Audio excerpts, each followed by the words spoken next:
Video could change your life forever. From choosing the safest seats to avoiding the worst life-threatening situations, make sure you stay on board until the end to have more chances to survive. If this is your first time visiting our channel, don't forget to subscribe and please give this video a big thumbs up.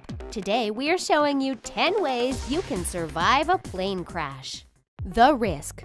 The last thing that you want to do is be too anxious, whether you plan to travel soon or just can't stop thinking about how your life is going to end. The best way to survive is to be focused, and you don't want negative thoughts to keep you from thinking properly. Anxiety won't help anyone, so the first thing to do is take a deep breath and think about all the reasons why you don't have to worry. Air travel is the safest way to travel a long distance, as there are fewer accidents per miles traveled compared to other modes of transport. The odds of a plane crash are 1 in 11 million, according to an instructor at Harvard University. Traveling by car is 10 times more dangerous, and most of us don't even mind doing it every day. And even if your plane crashes, the odds are in your favor. Over 90% of passengers whose plane crashed in the United States survived, according to a U.S. government study. Even on the worst plane crash, more than half of the passengers and the crew survived. And you can be one of them if you are lucky enough and listen to our basic survival tips. If you're still too anxious, we recommend talking to your physician about how you are feeling in the hope that they will help you find a better way to feel safe on board. And even if your plane doesn't crash, you'll be happy to be able to enjoy the trip.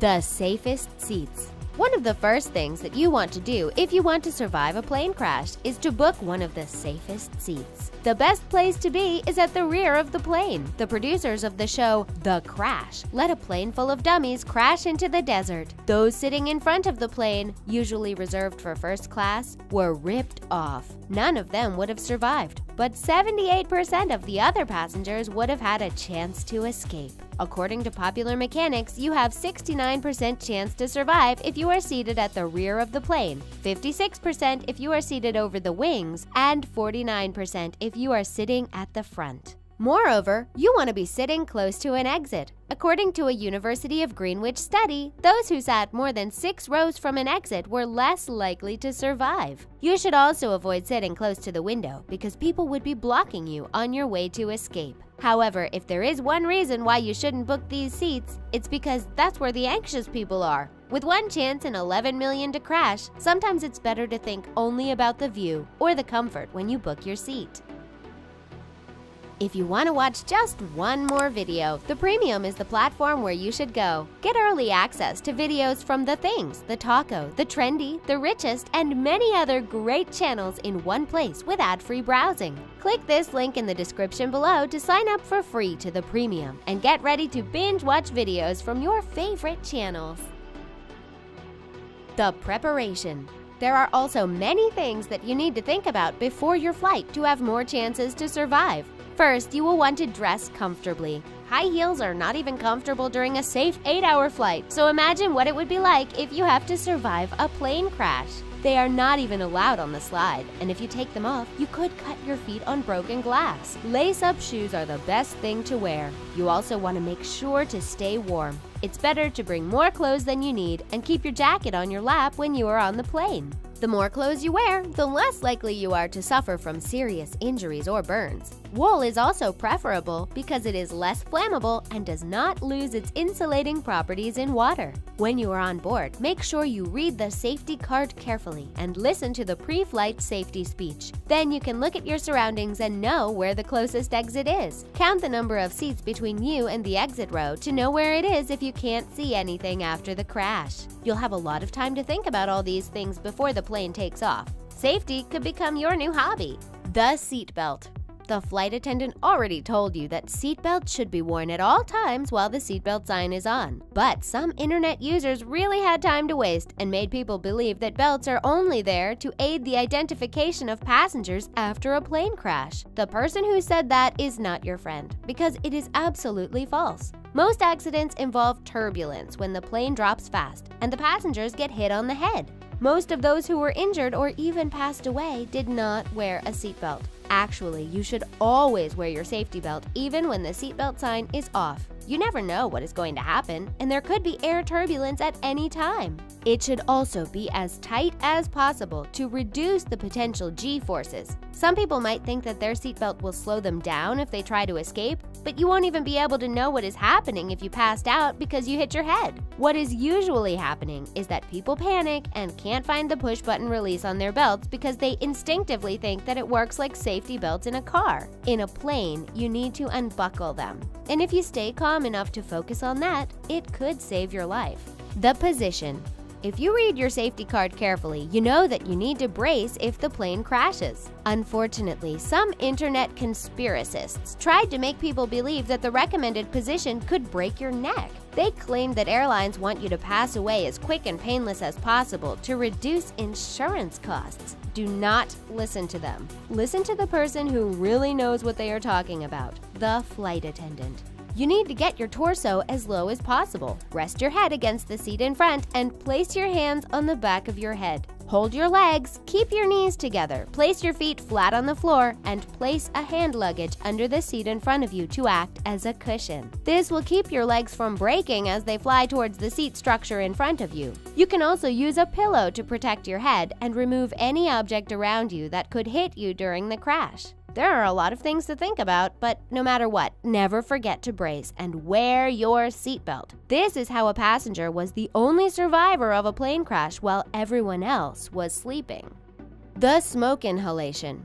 If you survive the crash, the next thing you have to worry about is smoke inhalation. Fire and smoke are responsible for most of the passengers who don't survive the crash. 68% of them, according to the National Transportation Safety Board. It only takes a few breaths of smoke to lose consciousness, and this is the first thing you want to avoid. Find a piece of material to cover your nose and mouth, like the seatback headrest. It is better if it is wet, so you should try to cover it with water. If you can't find any other liquid, you could even use urine. This could save your life, so there is no time to think that it is disgusting. You also need to stay as low as possible to duck under the level of smoke.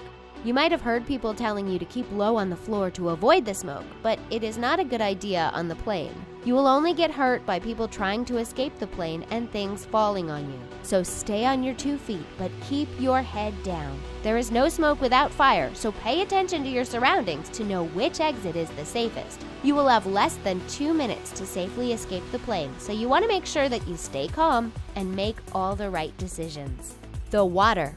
One of the most terrifying things that could happen is your plane crashing in the middle of the sea. This is why we are making sure that you are ready to face this challenge. As soon as you know that you are going to be landing on the water, put your life vest on. But don't inflate it now. If you inflate it on the plane and that fills with water, you will be trapped as it will be very hard to swim back down. Instead, you should hold your breath and swim out. Only inflate the jacket when you are outside of the plane. Once you are outside, try to cling to debris. The last thing you should do is try to swim. You need to stay put to keep your energy and keep the warm envelope created by your body heat around you. If you have nothing to hold on to, float on your back with arms and legs extended. The only reason why you should swim is to reach debris that will help you float, join other people to share body heat, or swim away from a threatening environment. It could take hours for people to finally rescue you, so make sure you are prepared for one of the biggest challenges of your life. It doesn't have to be the last one. The speed. You have to escape the plane in less than 2 minutes to have enough time to survive. That's the time it takes for the plane to burn, and this is the main reason why people don't survive.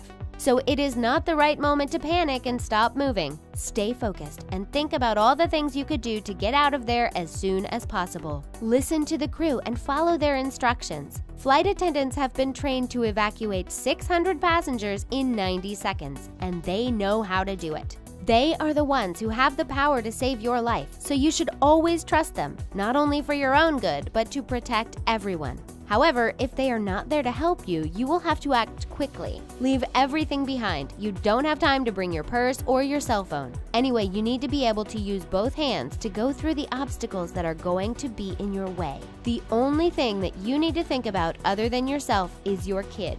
Many people are surprised that they survived the crash and think that the rest of the adventure will be a piece of cake. But those who survive are the ones who know that you always have to fight to stay alive. The rescue. Now that you are out of the plane, don't think that everything will be easy. The first thing that you want to do is run away from the plane, at least 500 feet or 150 meters away from there. Fire and explosions can happen at any time. However, you shouldn't stay too far because you want to make sure that people will be able to find you. Rescue usually takes hours, but it won't take several months. Don't start building a new home. All you have to think about right now is surviving for a long enough time for people to find you. Pay attention to what is happening around you and try to join other people. Don't forget to stay calm. This is the best way to focus on what it takes to survive. If you are safe, you can try to help those who are in danger, as long as it doesn't require you to take too many risks. If you see two people in life-threatening situations, try to save the one who has more chances to survive. It's better to lose one person than to lose both. Stay in one place and don't go looking for help somewhere else. It might take hours for rescue to come, but they probably already know what happened and they will soon be there to help you. The plan. Now that you are a little bit anxious after learning about all the things that could happen to you, it is time to use this negative energy to make a plan. Once you know that the plane will crash, your mind will freeze and you won't be able to think about anything. This is why your plan needs to become your new instinct. Now that you know all the things that you need to do if the plane crashes, think about it once again in your mind and make sure that you remember the step-by-step on how to survive. Every plane is different, so you also want to look around you to know your surroundings and read the safety card once again. You could also think about all the different things that could happen and find a way to solve the problems. This will help you feel less anxious now that you know how to react no matter what happens. You could also talk with the passenger next to you about all the basic survival tips that you learned, so you will both have more chances to survive. What would you do if you were in a plane crash? Would you be a hero trying to save everyone? Would you only think about your own safety, or would you just panic? Don't be shy to tell us what you think in the comments down below. We love to hear what you think. And that's it for 10 ways you can survive a plane crash. If you still want to stay on board, make sure you watch 10